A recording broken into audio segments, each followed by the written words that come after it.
It's time! Oh yeah, it's time for Miss Lou Champion Sports Talk with me, Ronnie Calhoun, and the legend, Joey Martin. It's entertaining, informative, and sometimes a little crazy. These two guys when I had hair. For me, it was just all about being coachable, being approachable, being a good team guy, and being what I'm supposed to be when I'm supposed to be. Where did they get the hair from? I think they took it from his lower back. Okay. And they moved it to the top. Hey guys, before we get started, we want to tell you about our champion partners, Gregg Vet Clinic, Hicks Chicks, Syrah Technologies, Kenny Chesney's Blue Chair Bay Rum, J&J Flooring and Natural Stone, Concordia Bank, and all of our awesome partners that you see on the screen right now. Make sure to do business with them and tell them Miss Lou Champion sent you. Enjoy the show. Hey guys, Ronnie Calhoun here with Miss Lou Champion's Spotlight with another episode of Champion Sports Talk. Our last one for a little while. We'll pick back up during football at the end of the year, later in the year. But man, we are brought to you by Gregg Veterinary Clinic, Hicks Chicks, J&J Flooring and Natural Stone, Concordia Bank, Syrah Technologies, Kenny Chesney's Blue Chair Bay Rum, and all of our awesome partners that you see on the screen right now. Make sure to do business with them. And as always, we're driven by Sango GMC, our buddy Mark Sanguinetti over there in Winsboro. Go see him and his champion team for all your new and used car needs. And thank you to all of our veteran men and women and active military members around the world. Thank you for doing what you do. And we got a good show today, man. We got former Vidalia Viking and Southern Miss standout Eddie Ray Jackson. Yeah, looking forward to that. I appreciate you putting that together for us. Sure. He's a guy that I feel like I've heard his name forever, but I've never met him. Yeah. So I'm looking forward to sitting down with him. He's top three of great running backs at Vidalia for sure. I've listened to a lot of good stories and all of that between you and Coach when we had Coach on and all that. So I'm really looking forward to hearing what he has to say and meeting him today.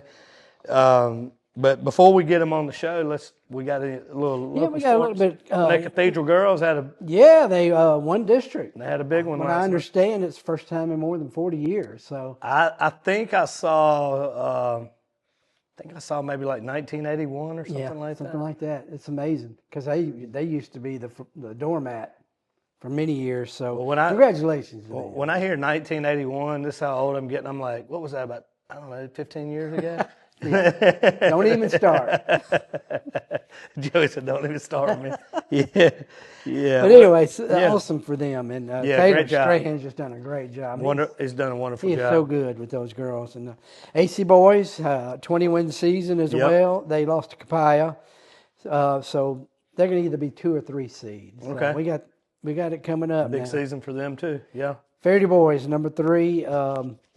In the state, 19-6, and last time they won 20 games, they have 19 wins. Right now was in 2017 when they had 22. So, Fairdy girls, number 25, 8-8, top 22 make it. So they need to get in top 26. Excuse me.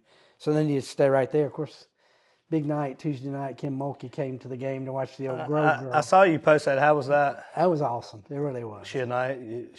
She get was to visit with her for a minute. Yes, she was very accommodating, and to talk about the 6'5" girl from Oak Grove, she's amazing. Is she everything? Sophomore, she is. She first rebound she got, she dribbled it down the court, come up to 3-point line, you swished it, and just an exceptional young lady. Her whole family's just class. So you get to sit down with them for a minute, or talked to her a little bit after the game. Yeah. And she hurt her wrist. She tried to brace herself when she fell, and I'm like, oh no, don't. Yeah. But she thought it was going to be okay, so hopefully it will, because she's just a super person. Wow. So Vidalia boys are 29th, and they're 9-14. Vidalia girls, big game tonight at Gina. They're 24. They're 9-11. And Natchez boys and girls having great years. So, best of luck to them. And just we're right there. It's playoff time. Yeah, we are there, man.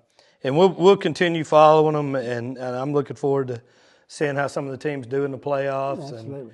And a lot of good kids, man. Like we've said a lot over both seasons of our show. A lot of great kids. It is. Monterey girls are 23, and they're top 20 go. So it's going to be. They're all close. Down to it, yeah. Yeah. Anything else on the local scene happening right now? That's about it, bud. All right, man. Well, I appreciate it, and we'll take a super quick break, and I'm looking forward to sitting down with Eddie Ray Jackson. We'll be right back after this quick break. Playtime, game time. Anytime is a good time at Magnolia Bluffs Casino Hotel. 'Tis the season for winning at Magnolia Bluffs Casino Hotel. It's always a good time. Visit MagnoliaBluffsCasino.com. Hey, Miss Lou, come visit us, Tom and Wright Granning at Go Mart and On the Go Deli. Go Mart has clean restrooms, community coffee, an awesome beer cave, and a great selection of anything you may need.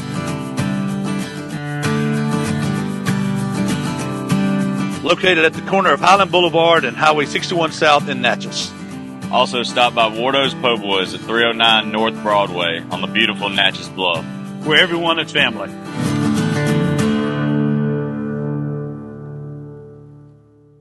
Guys, Ronnie and Shannon here with Miss Lou Champion Spotlight. And we're here at our amazing partners, Gregg Veterinary Hospital. Gregg Veterinary Hospital has been providing comprehensive, reliable, cutting-edge veterinary services to pets in the Miss Lou since 2002. They welcome pets of all shapes and sizes who are in need of emergency treatment or who require routine medical, surgical, and dental care. Dr. Gregg and his team offer a long list of services, including in-house laboratory diagnostics, digital x-ray, soft tissue, orthopedic surgery, dental care, extractions, laser surgery, laser therapy, preventative health, and wellness plans. And if you need grooming and boarding services, they do that too. So call Gregg Vet today.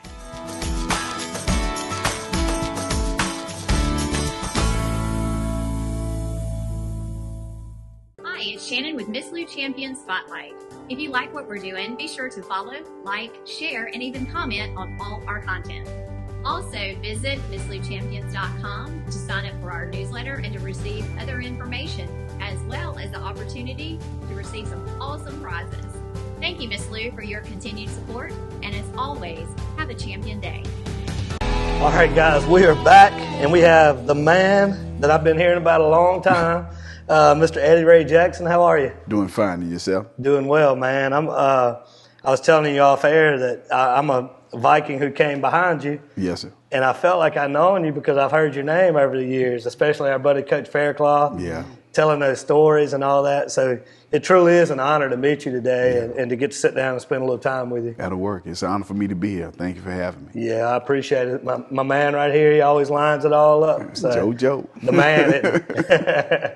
Joe, you want to get the ball rolling for us? Sure. First of all, you think Viking sweep right, Viking sweep left. I always think of 3 or 4 guys, and Eddie Ray's right in there. You came in kind of behind Keith Woodside. Was that kind of a little intimidating, or how did you handle it? Well, not really. We grew up right there, basically in the same house, right next door, and he used to always push me to be the best that I can be. So when I come in being a freshman, with him being a senior, it was pretty easy for me. I had a real good 8th grade year. I had nice size on me. And at the time, they didn't have, I think they had Wendell Albert, and they had Cedric was, we called him Ced. And so it was a little easy for me because, it gave me an opportunity to get out there and show what I could do. Absolutely. Without that being over my head. Right. Yeah, with him being a senior, you weren't necessarily fighting for him for a position. Exactly. He was the man. Exactly. And you were just learning from him. Exactly. Yeah. So your junior year, you had 15,566 yards, 6.8 yards a carry. So, talk about your junior year, first of all. Yeah, you took me way back on that one. We played some, pretty good teams. I had a good offensive line back at that time. Senior wasn't, so great, but my junior did have a good offensive line. The guys were more dedicated to making sure that I, get the yards, and it was like a privilege to them, and it was also a privilege to me to have those guys out there fighting for me. But in my mind, back in those days, my nickname was Franco. because I used to like Franco Harris of the Pittsburgh Steelers. And, it was at, I guess you can say that it kind of motivated me to be the athlete that every time I touched the ball, I wanted to score a touchdown. And so that's the mindset that I had. And I think that, just having that relentless, attitude on the football field, it kind of translated into, yards after the touch. And it's just transpired. I didn't know I had that many as far as 6.8 yards a carry, but that's the attitude that I had back in those days. And then when you have those guys out there with you that's fighting for you, it just makes it a whole lot easier.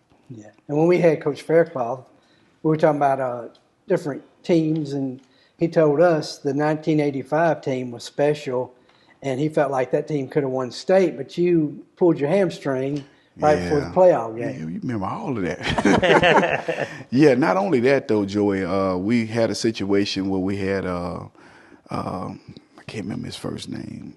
God, his last name was Gill. We lost about 2 or maybe 3 offensive linemen to AC and to Huntington. And so I think at that time we were chosen to be like the top 3 team, one of the top 3 teams in the state, regardless of class. Right. And with those guys not being there, they were there my junior year, and I guess a lot of people thought that because, the success we had then, we have all these guys coming back that we're going to, take it to the next level. And let me turn this on right quick. And it just, it didn't work out the way we planned due to the fact that those offensive linemen, had left. Mm-hmm. And when you really look at it, if you really think about it, and I've talked about this several times, not even maybe a couple of months ago, when you have, and I mean, I love these guys. It's not like I'm throwing anybody up under the bus, but, they just had to step up, Mm-hmm. But when you have somebody like Joe Dupree, 145 pounds, you have Bernie Cooley at that time was 160, Mike Pace was about 160, Brent Smith at that time may have been about 180. Brent keeps bugging me for his interview. Oh, is that right? Every time. Yeah, that's for you, Brent. When you look at those guys being that size, John Hawkins had to play guard, 145 pounds, And so when you look at those guys being that size, and at that time I think I was maybe around 175, 180 myself. I was bigger than my offensive line, and when you have to go out and play against teams that, that's kind of buff, like the South Natchez back in those days, even Faraday had some big boys. Yeah, they had big guys out there, and my guys, were like, smaller than me. And I knew it was hard for those guys to really, hold blocks, And so it was pretty rough. But, if we had the 3 guys we lost, I can't remember everybody's name because it's been about 30-some years ago.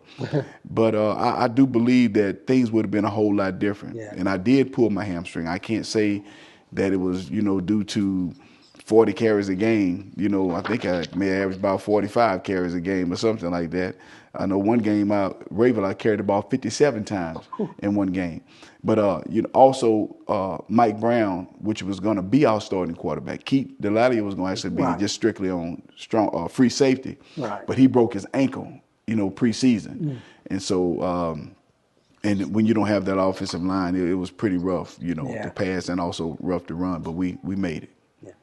Let me ask you this question. I've never asked any running back this.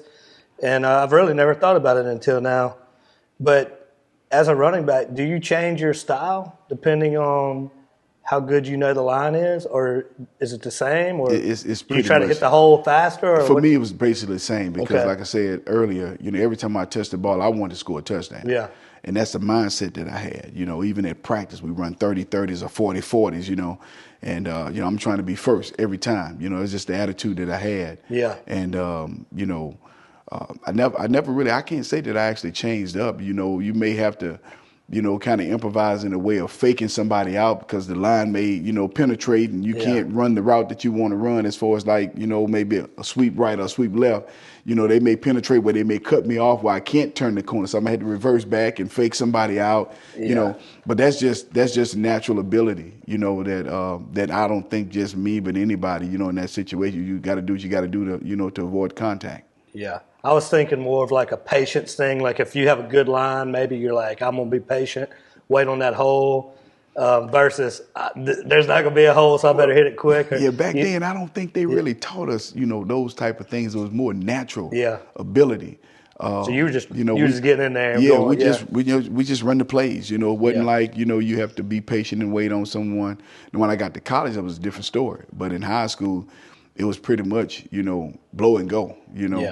And you just have to improvise when you can. Try to avoid someone tackling you, avoid a big hit or whatever.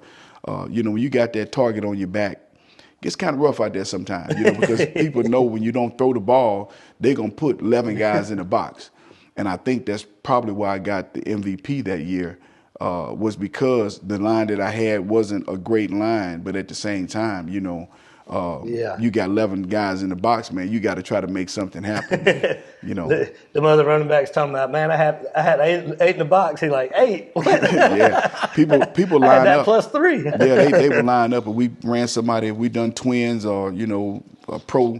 They play pretty. They line up like they were doing man-to-man. They bring the free safeties up. They bring the linebackers up. And, so you had to make some things happen, So, I guess. Football's changed so much over the years, hasn't it? Yeah. And you had 1,985 yards your senior year. You were the Class 2A MVP. Yes. It's quite an honor. Yeah. And so you ended up signing with Southern Miss.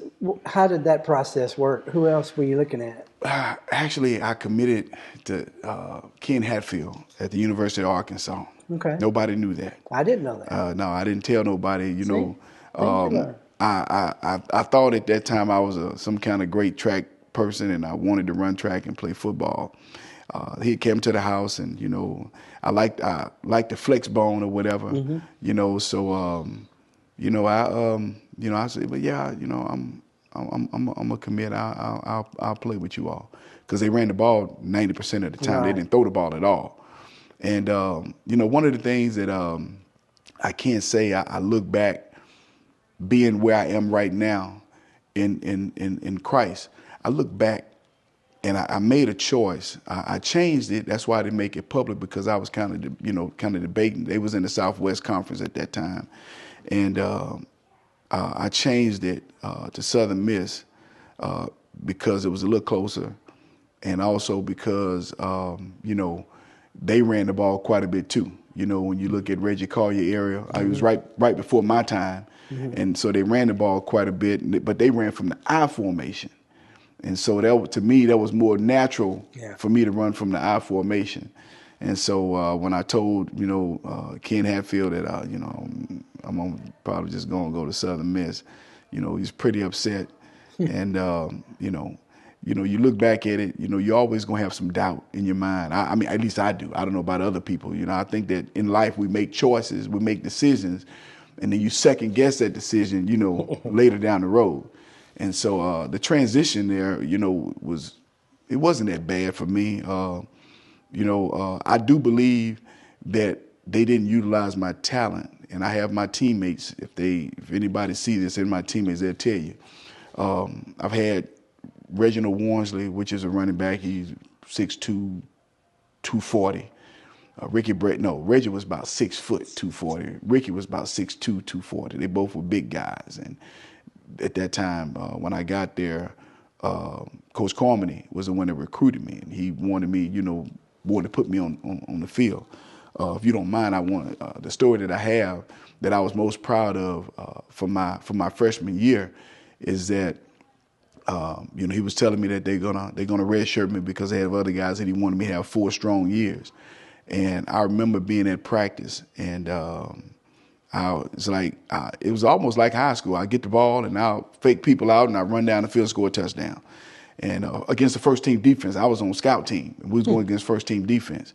And then, we'll come back and run another play, and I'll, run around and fake somebody out and spin this way and fake this way and spin that way and run out and score another touchdown. And I remember Coach Carmody called us all up, and he went to cussing and ranting on, and, it's too many long runs by Eddie Ray Jackson, no freshman running back should ever come out here against my first team defense and do that. And so he told me to go dress in. And the other guys, a lot of the guys were upset, you come here trying to show off, this and that, and I'm like, man, I'm trying to get on the field, you know what I'm saying? Yeah. But I didn't have that. I didn't have anybody, to really, my father didn't come to very many games. I don't think he came to one high school, Tallulah, the last game of the year, 85. He came to that game, and he came to one my last year. But I had nobody to really, kind of guide me the right way when I got to college. And that's about the only thing that I really hate, because I think my talent level was nobody else was doing what I was doing out there. Some other stories I could tell you, as time went on. But I didn't think that they utilized me to the best of my ability. And that's the only thing that I second guess, is that I made a choice at first. I should have stayed, as people say, with my first mind. I should have stayed with Arkansas, but I chose to go here. And because of that choice, now, I got a lot of playing time, that sort of thing, caught a lot of passes, but I didn't do what I really wanted to do, and that's, run the ball, because I wasn't, when they changed coaches, I wasn't a big running back. I was only like 190, 185, 190. And at that time, when the new coaches came in, they wanted big backs. And that's why those guys would call me. We would talk on the phone. It's like, man, you were, man, I don't understand why, they want to just let you go out and catch passes or whatever, man. You were, but hey, well, going back to recruiting, I mean, a 16, 17-year-old, how tough is it telling a coach no? It's pretty rough. Back then I was talking to you about some of the letters and stuff that I had got. I think you did an article talking about I got one from Dartmouth and, this and that.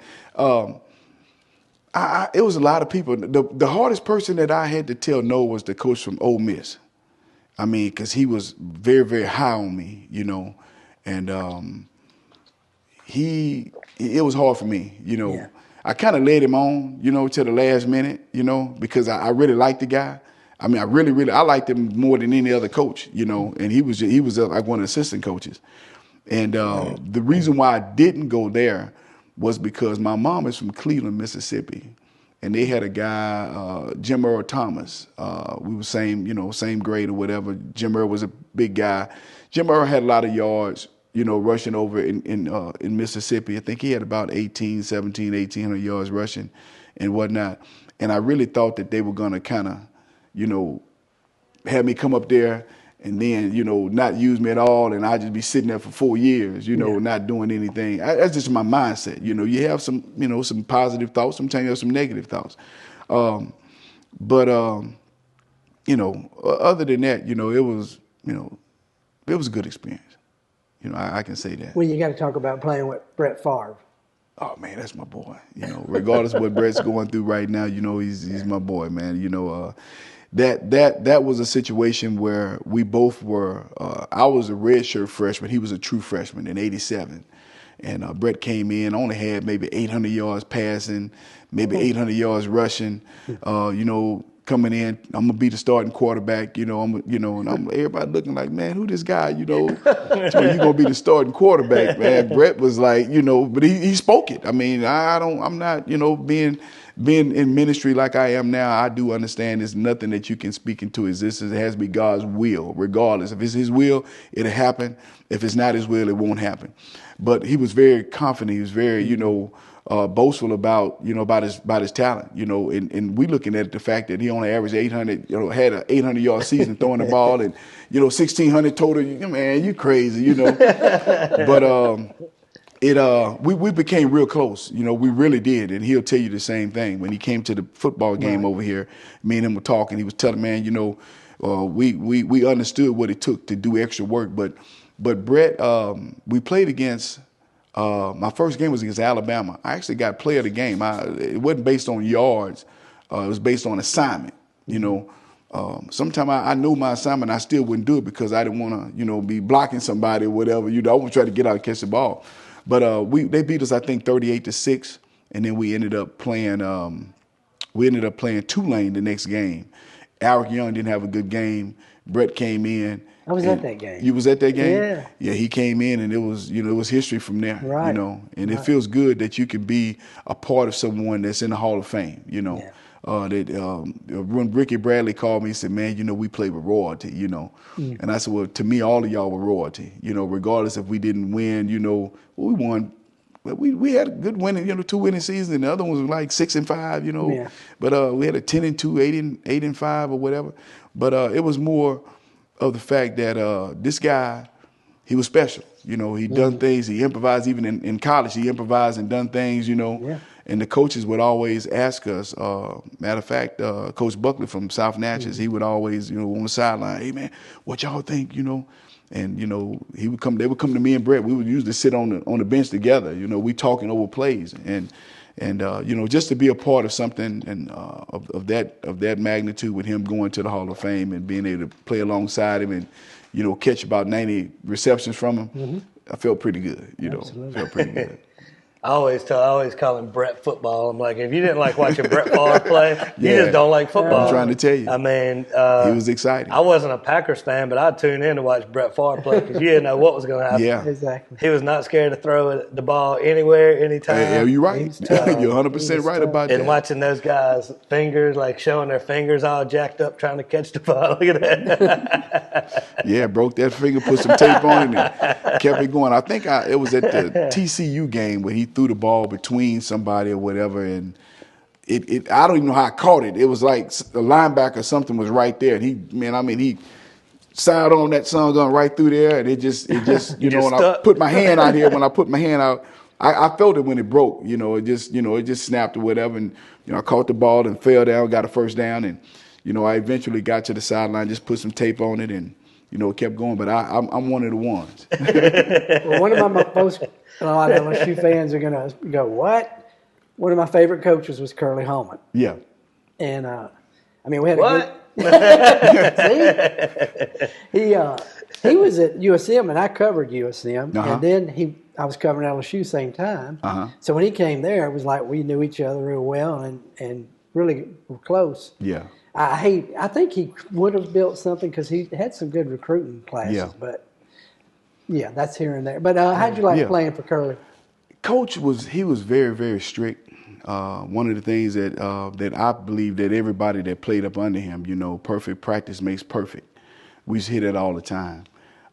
We had our ups and downs due to the fact that, again, that coaching staff, that was a different coaching staff. You know, when Carmody was there, Carmody was my, you know, he recruited me. He wanted, you know, he was like, you know, you and Shelton next year, you know, pretty much y'all gonna be carrying the load. And I'm like, okay, well, shoot, this next 3 years, I'll share with Shelton right now, probably get 500-600 yards. But then the next 2 years after that, I'll be having, you know, 1,000+ yards a year.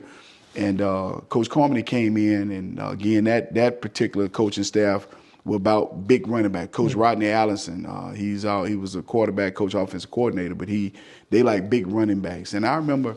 And if Coach see this, he'll tell you the truth about it. I ended up going in and talking to him one day, and I'm like, Coach, I'm averaging about 19 yards a carry at practice. I'm averaging about 21 yards catching the ball, and you know, I feel like you know, I need to be touching the ball even more. You know, well, Tony Smith gonna be my starting running back. You know, blah blah blah blah blah blah. And I'm like, okay, but also too, I had an injury that people I don't know if they knew about. I tore my quadricep right here, and that kind of hurt me in a sense my senior year.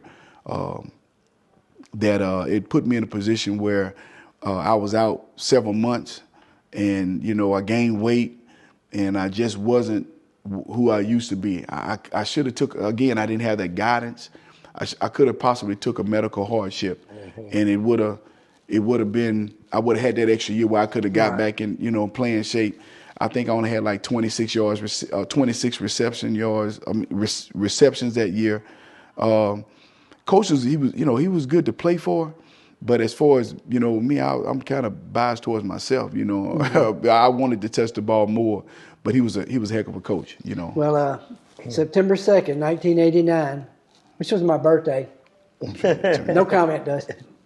Y'all played Florida State season opener. Yeah. And beat them. Yeah. That was you know, probably one of the highlights of my career as far as, you know, playing against that level. We played against the Alabamas. That was Dion. Was Dion on that team? No, Dion, not that year. Okay. We played him like 3 years. That was like the third year we played him. The first year we played Dion we played him there. Dion beat us 45-3. Did you run his mouth? All the time, yeah. Matter of fact, Dion had promised that he was going to score 2 touchdowns against us on kick return. And Lord knows it's a true story. I was a personal protector on the punt team. And they kicked the ball off to him. And of course, here I am, I'm a freshman, redshirt freshman. You're playing against, the best DB in the country, best kick returner in the country that runs a 4.2 40. You know what I'm saying? We may have maybe one guy, Darryl Tillman or somebody that could, maybe Michael Jackson that could possibly run that fast. But he got the ball, he came right up the middle. And Lord knows, I closed my eyes on that play. I was the last line of defense. And I closed my eyes and I reached at him. True story. And I grabbed him like on his ankle and he stumbled and he fell. When I looked back, I could see him with that left hand. He was like, with that ball, he was all upset. And I'm like, man.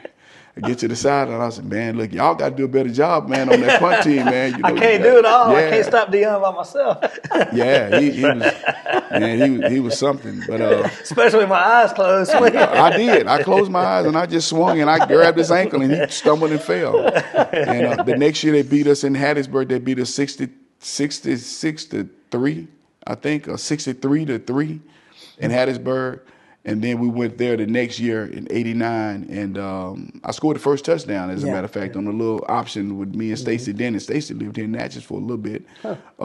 Stacy was our option quarterback. Brett didn't do too much of the option. So if you see that package come in, you pretty much know, we're gonna run an option, or we may fake it and run a bootleg and throw a little short pass or whatever. But we ended up beating them, and that kind of gave us a little bit of confidence. It was at the point where you play that team.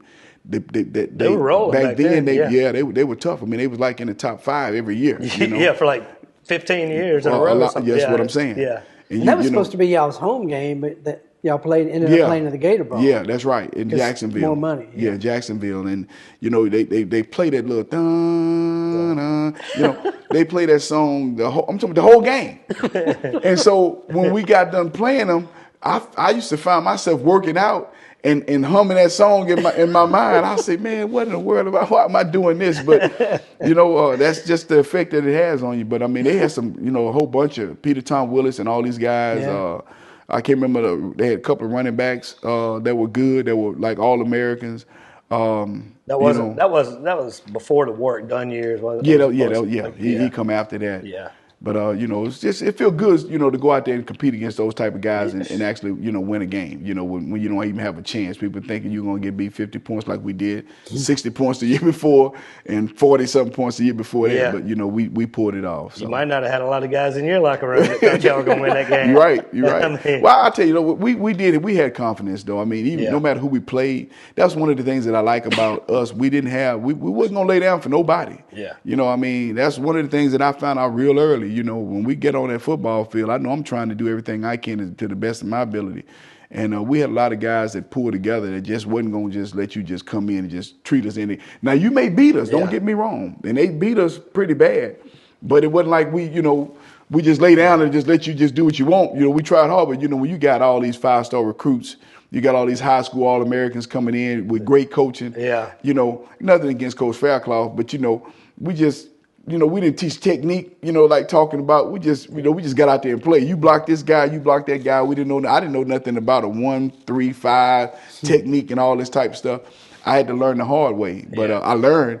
And so, when you got these other guys that's come from these programs that they teach this, they're already a little bit more advanced as far as technique. Technique in ball, you realize that's pretty much everything when you play in sports. If you understand, especially football, you understand technique and you can block and you can tackle, then, it takes you to a whole nother level as a team. Well, everybody's big and everybody's fast, right? Yeah. Got offensive linemen, big linemen, defensive linemen that can run 4.7s and 4.6 40s, run. Y'all saw the thing on television where that defensive lineman ran down one of those running backs.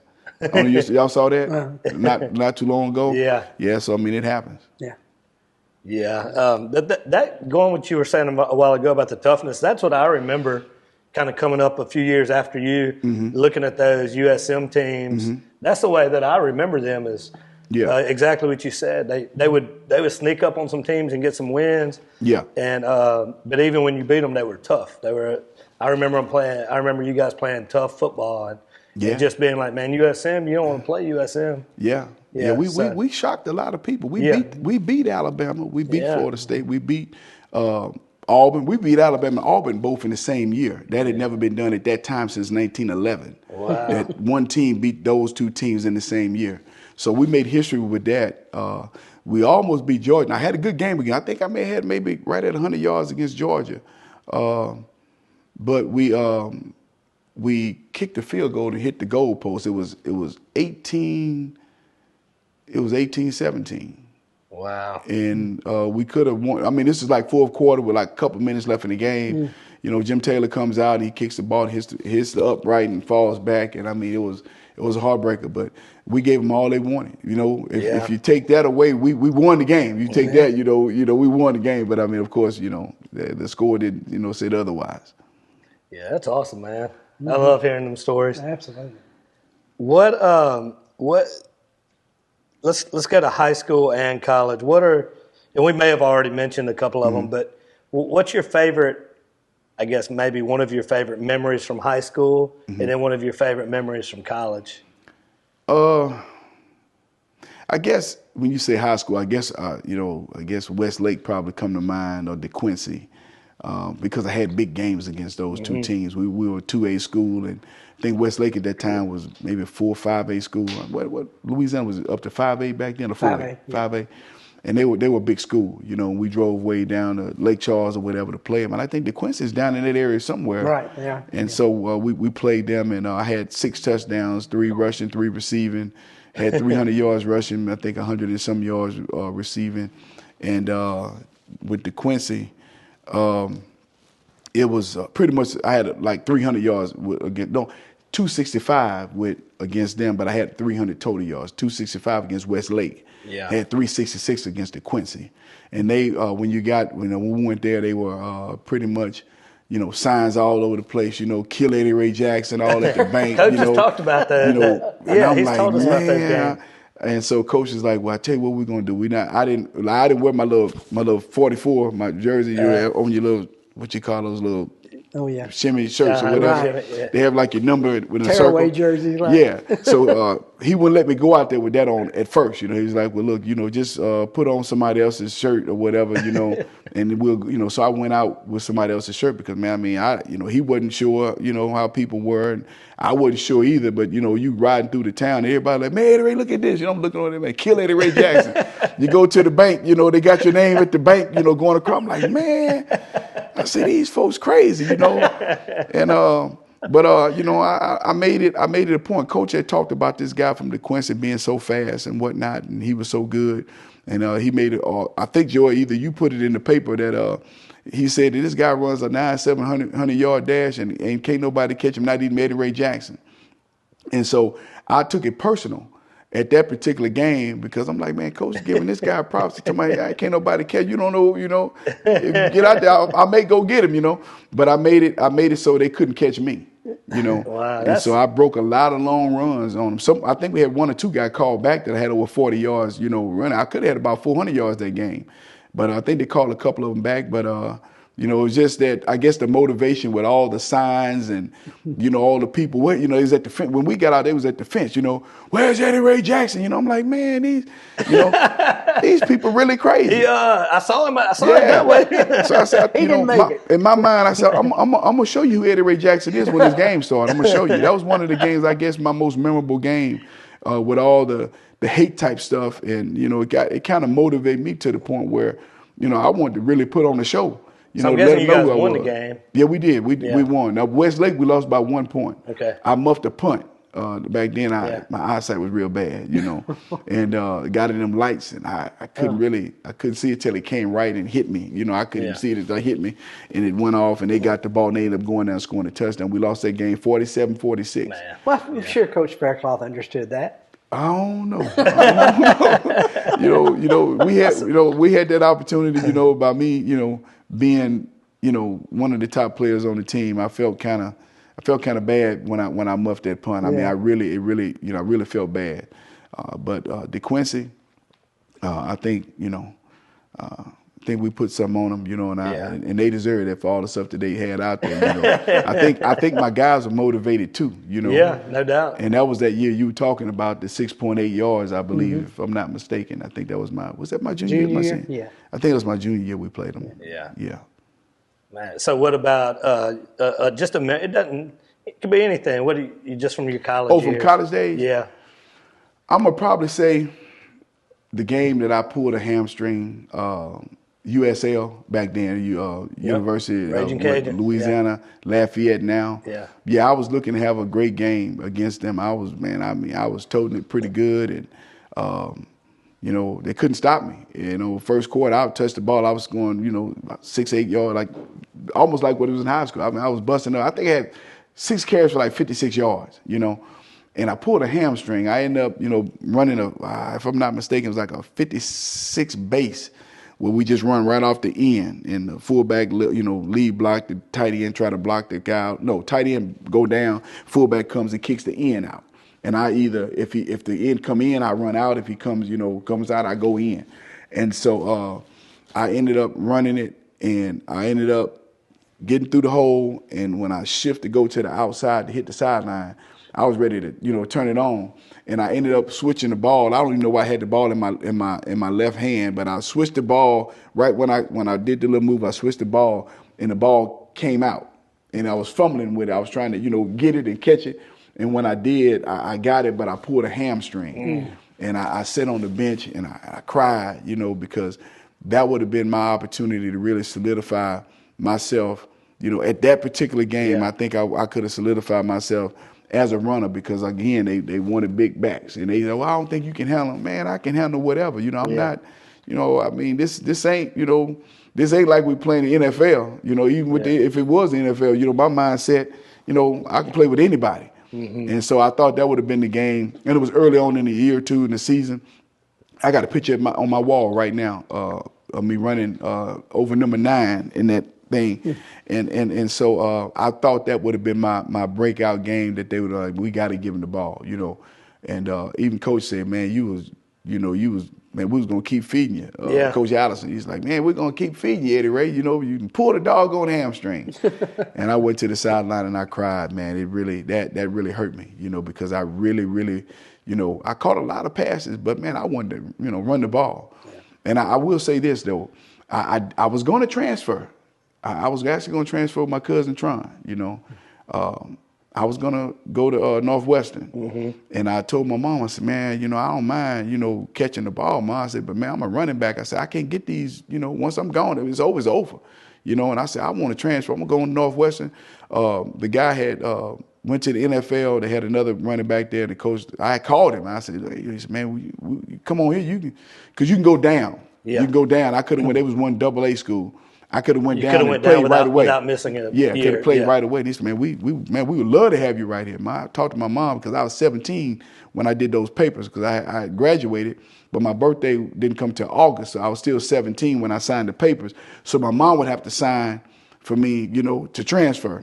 And no, you gonna get an education. I'm like, Mom, I get education anywhere in the United States. It don't matter, I get education anywhere. But I want to run the ball. I want to get 20, 25 carries a game.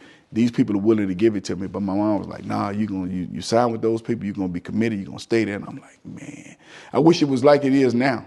Man, I would have stepped out, and they'll tell them where I would have went. But, I had called the coach, and I told him I'm ready to come.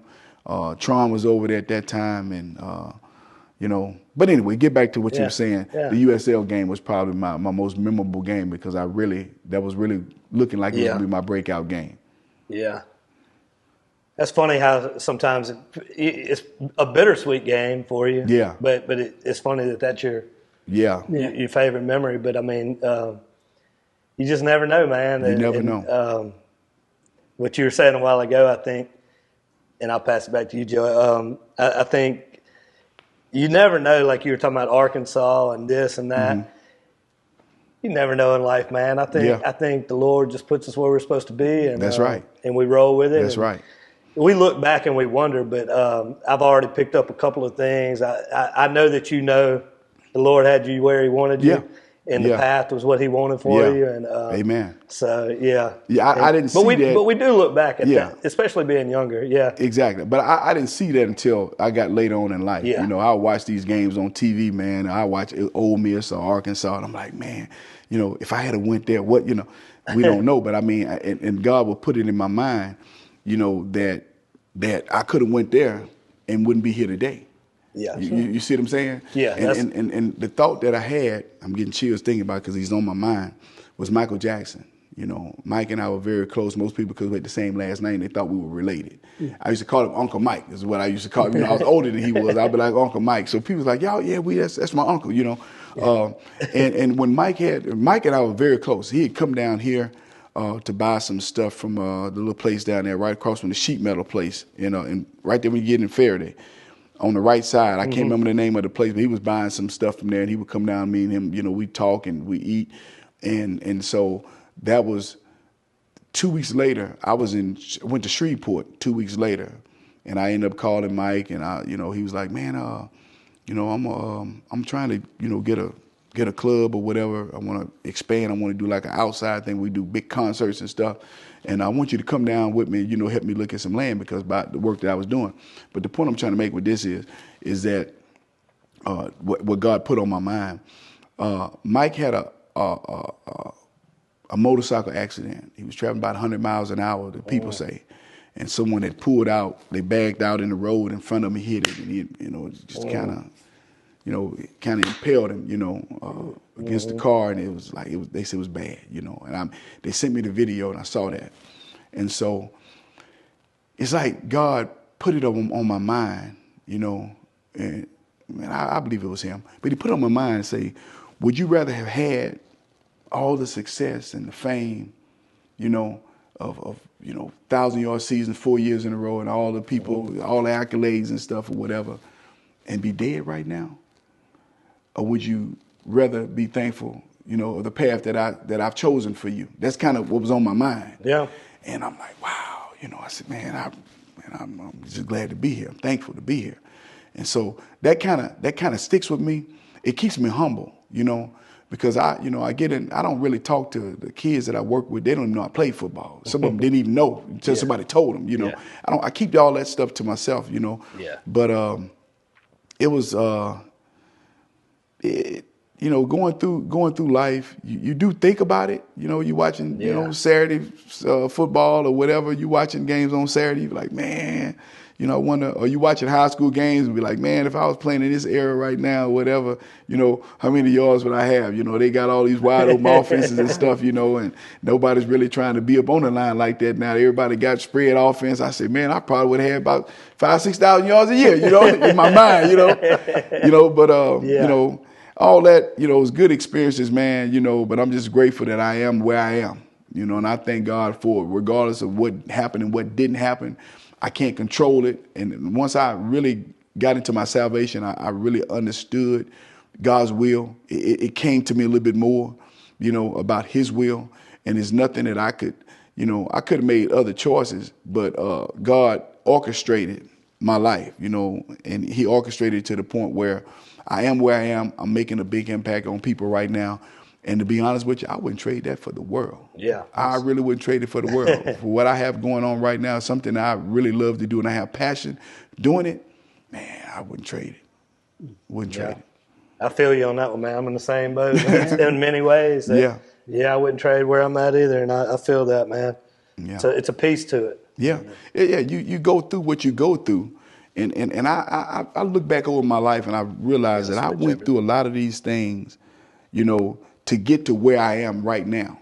You know, everything that I went through, you know, as I say, the anointing that I have is a composite of everything that I've been through, the ups, the downs, the good, the bad, the ugly. That's right. To get me where I am right now. And the greatest thing of all is that He loved me through it all. You know, He loved me through it all. So I'm you know, what more can I ask for? That's right. I feel you, man. Yeah. I'm glad we got into that. I'm glad you got to share that because I think there's a lot of people out there that might see it and find some peace within themselves after hearing that. Yeah. Joey, we'll go a little bit longer, and if you want to try to kind of transition a little bit. And we were talking earlier, of course, your son Bradley still played at down near Port Sulphur in South Plaquemine. Yeah, South Plaquemine, course, went to Alabama, so Yeah. that had to be at the rail. Oh yeah, it was, man. You know, having your flesh and blood, you know, to come up along the ranks. You know, he started in his 8th grade year, you know, and I ended up going down to several games his 8th grade year, and you know, to see him, you know, someone that looks like me, you know, I would go to the games and they'd be like, "You got to be Bradley's dad."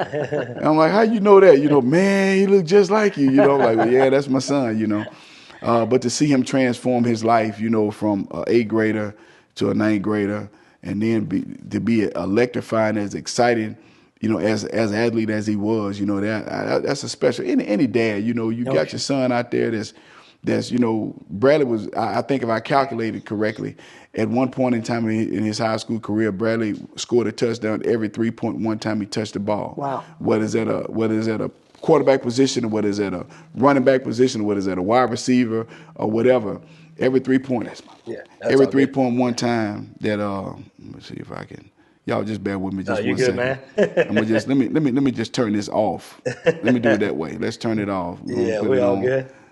Get it on vibrate. You're a busy man. Yeah. You're a busy man. Yeah, that's right. But you know, to see him transform his life from, you know, from an 8th grader, and then see him a senior, and you see him, you know, being one of the fastest guys in the world as an 18-year-old senior in high school, and then transform, you know, from there to go to, you know, one of the elite, you know, schools in the country with one of the elite coaches in the country, if not the elite at that time, you know, in the country. You know, to me, that was special. One of the things that I told Bradley, and Bradley, he'll tell you this because he told me a million times, he said, "Man, Pops, I should have listened to you." One of the things I told Bradley is, because of the things that I went through and the things that I experienced, I told him that you want to go somewhere, no matter where it is, where you can showcase your talent.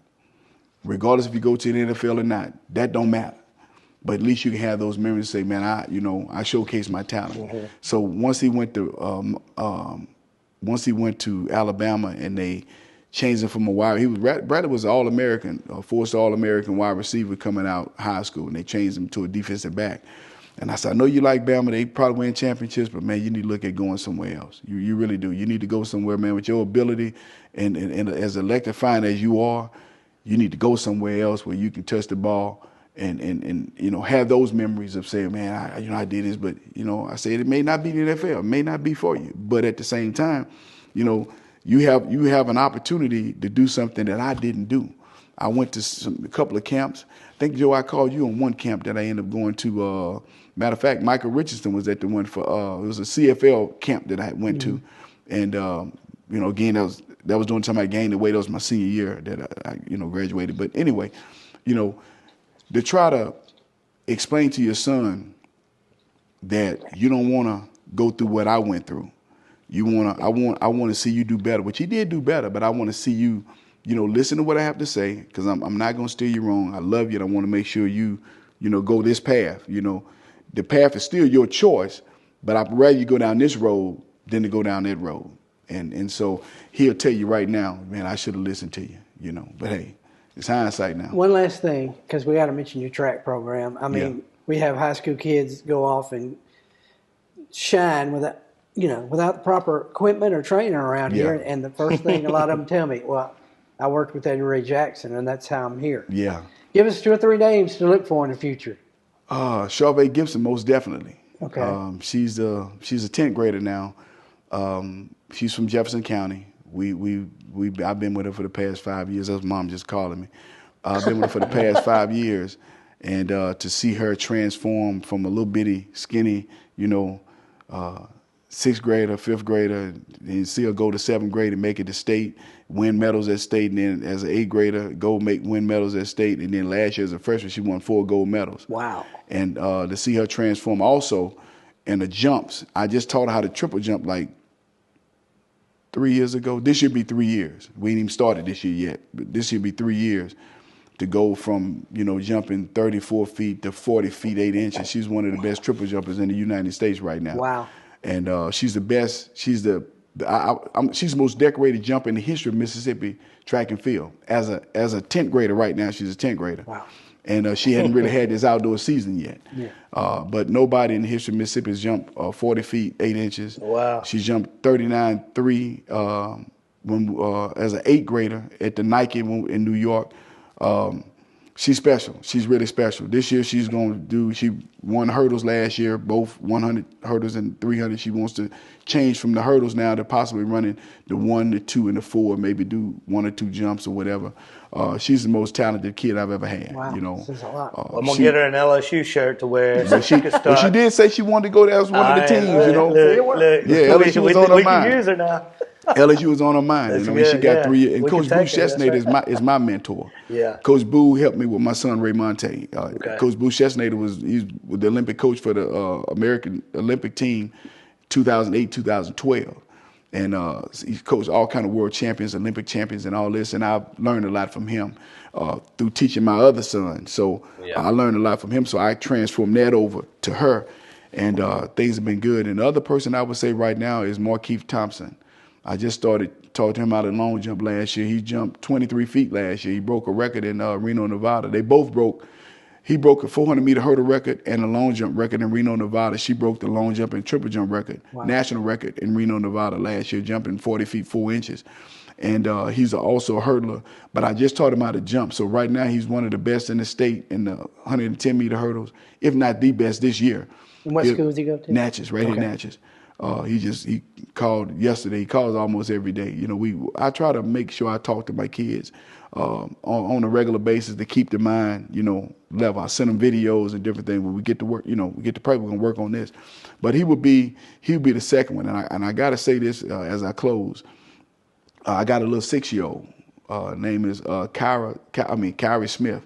We call her Lucy Lou. She's from Port Gibson. She's 6 years old. And last year, she'll make 7 in April. But last year, as a 6-year-old, she jumped 11 feet 11 inches. She had never practiced since August. We hadn't had a track meet since August. I've had some for indoor, but she went to indoor meet this past weekend and broke the long jump record there, jumped 10 feet 4 inches. And I'm telling her just jump from behind the board because she don't have steps. She they hadn't been practicing. Her mama said she wanted to run, and we sent her, to the meet. We go to the meet.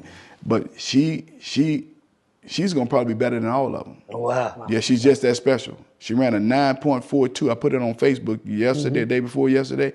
As a 6-year-old in the state of Mississippi, she's already outrun. She's not at the bottom. She's outrun 4 high school kids already. Wow. As a 6-year-old, when you look at the times on there, you wouldn't expect a 6-year-old name to be, you expect to be dead last. But she's outran 4 high school kids already this year at the age of 6. Oh my goodness. She's gonna be special. That's my Lucy Lou. I call her the problem because she's gonna be a problem for a lot of folks when she get out of that track.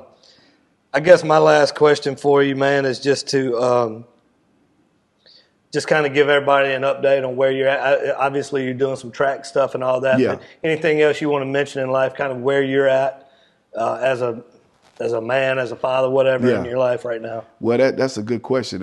Where I am right now, I'm more into God than ever. God has called me to the ministry. What I do is ministry.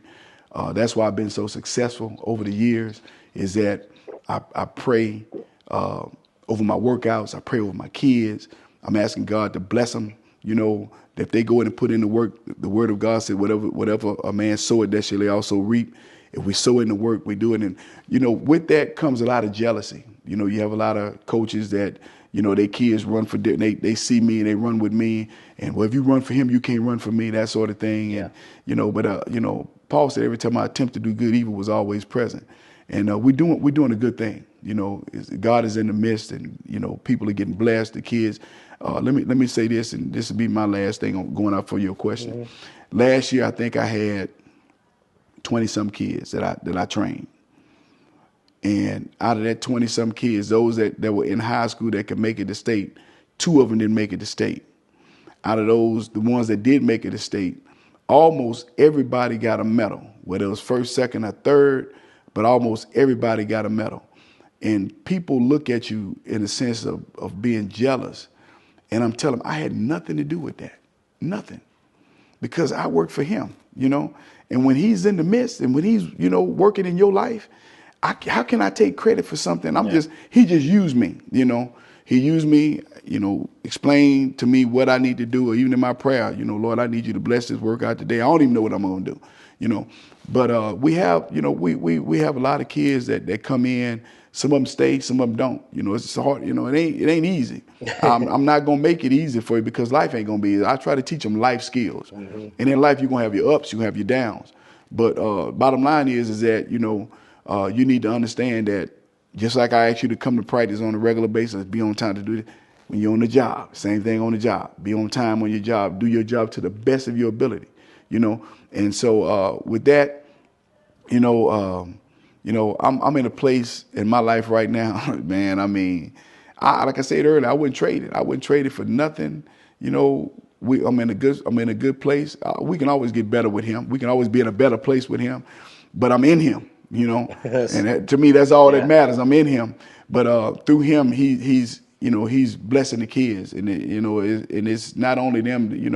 The parents get a chance to be able to clap and see the progress. And so, that's where I am, and I'm proud to be where I am, because he put me here for a reason. And so all the naysayers, all the guys, all the coaches that their kids come to me and they, man, you run for him. He don't know what he's doing. He just over there, and so we see results though, and so the thing is that these coaches don't understand that I may be working with your child, but they get to work with me, but you still get the credit. I don't care about the credit. I had my day. We just talked about the days and times that I've had. Yeah.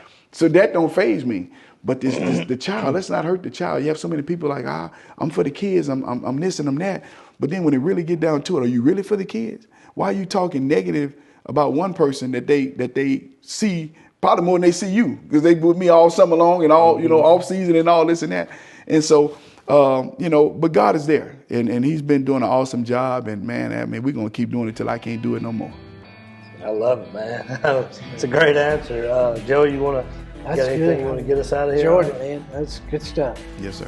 Yeah, I appreciate you coming in, man. Thank y'all for having me, man. Thank you for setting this up, Joe. Like I said, I felt like I known you because I've heard the names, heard him and Coach telling stories, but just to meet you is an honor, and loved hearing the stories and all that good stuff. Yes, sir. And we'll have you back. Maybe we'll do it again in the fall. Maybe we'll have you back next year again. Maybe I have some more All-Americans, some more records being broken. That's right, man. Well, we appreciate you. And, yes, sir. And we'll be right back after a quick break to wrap this thing up. Hey, y'all. It's Ronnie and Shannon with Miss Lou Champion Spotlight. And we want to tell you about our awesome partner, J.E. Hicks Distributing Company, also known as Hicks Chicks. Hicks Chicks is a local, family-owned food distribution company that has been serving the Miss Lou since 1945. You already know they serve all of your favorite restaurants, but did you know that they are also open to the public? Hicks Chicks has a variety of food products, including delicious heat and eat options like chicken and dumplings, white bean chicken chili, lasagna, and gumbo. They also carry a wide variety of seafood options like shrimp, crabs, tuna steaks, salmon, and catfish. And don't forget about their delicious burgers that are already pattied up for you, and their amazing dessert options. So stop by today at 1380 Martin Luther King Jr. Road in Natchez. Hicks Chicks. Way more than just chicken.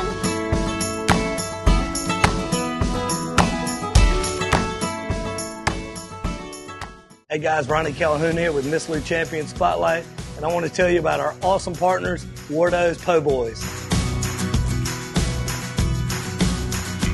Wardo's was created in honor of Alan Ward Granning III, fondly known by family and friends as Wardo. In 2019, the oldest brother of the tribe passed away unexpectedly. His remaining siblings and loved ones wanted to honor his memory in a special way. In 2022, Ward's family decided to combine the need for a sandwich shop in downtown Natchez with a desire to pay tribute to Ward's love of good friends, good times, and great food. Through blood, sweat, tears, and countless hours of hard work, Wardo's was born.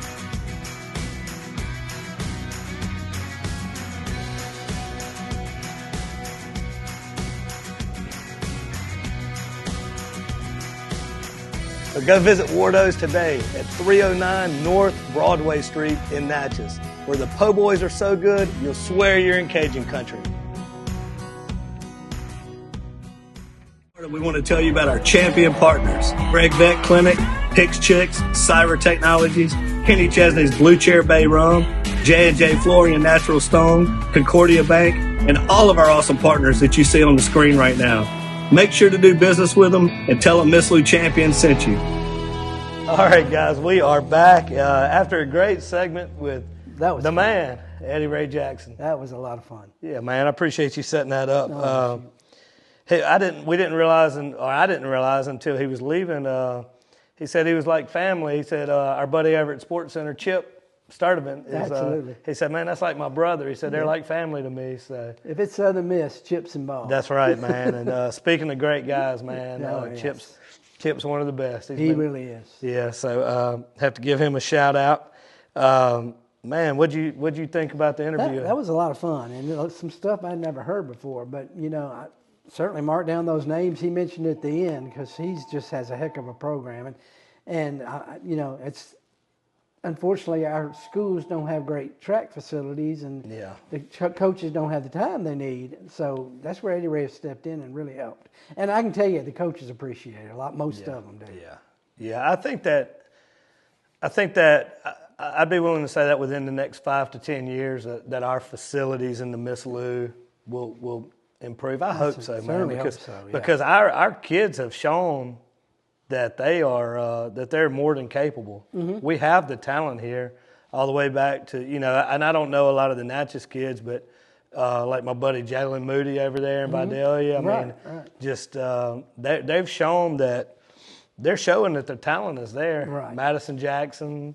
And she's one of the ones who gave Eddie Ray a lot of the credit. Yeah. Well, the talent is there, so I hope that our schools, anybody watching this, I hope our schools will feel a little bit of pressure and obligation to step up for the kids and take care of them and give them what they need to be successful. We don't necessarily have to have $1 million track, but they do need the basic resources to be competitive with the rest of the state. Because these other schools have that. Exactly. That's just way ahead of us. Real quick before we get out of here, we got the Super Bowl coming up. I'm just going to give you a tip. Before we pick the Super Bowl winner, whoever we say, I would highly suggest betting on the other team. Apparently we don't know anything about football because, man, this has just been a wild playoffs. It really has. A couple of things that I saw that I wanted to mention is two things I thought was kind of funny. Well, not funny. This one is Mahomes is 8-0 all time against the Eagles defensive coordinator. I saw that and I was like, wow, okay. That helped me lean towards the Chiefs on this one. But Andy Reid, I sent this to you guys, you and Dustin. Andy Reid is the all-time winningest coach for both teams. Wow. That's I wonder how many times that's ever happened. I thought that was pretty funny, pretty cool. Who do you got? Who are you taking? I can't pick against the Chiefs. Yeah, I agree, man. They are going to find a way to win. The Eagles they are loaded, man. But I just can't. At this point, can't bet against the Chiefs. Absolutely. Bet on the Eagles. So in saying that, the Eagles will be the Super Bowl champions. Man, I had another great season with you. I appreciate you, brother. Like, it was so much fun, and I'm looking forward to taking a little time off from Sportstalk and regrouping. But I'm looking forward to August kicking back up. And it'll be here before you know. It'll be here before we turn around, and look forward to talking to all the coaches again and a new crop of players coming in and all of that. But continue to follow the Concordia Sentinel for all the basketball, baseball, and all that. Joey does an excellent job covering that. I'm biased, but I think Joey does the best job in the Miss Lou at covering these young men and women, and I think you have for a long time. So certainly appreciate you. Well, there are exceptions. Besides sports, that's right. Me and Joey now, but no, we couldn't do what we do without this guy right here. So thank you. I appreciate you. Appreciate you, and man. Dustin. Yeah, and Dustin. We have to give Dustin credit. As much as we don't like to, we have to give him credit for another great season of putting up with us and making us look as good as he can. It's a job. It is a job, and we appreciate it. So thank you to all the viewers out here. Again, our numbers were higher this year than they were last year, and they just keep growing. So thank you. More and more people tuning in, more and more people liking, sharing, commenting. Thank you for that. Thank you again to all of our partners out there. Without you guys, we can't do what we do. So if you're a viewer and you like what we're doing, try to do business with our partners and make sure to tell them thank you for supporting us and what we do in the community. Thank you to everybody out there again. God bless everybody. And as always, have a champion day.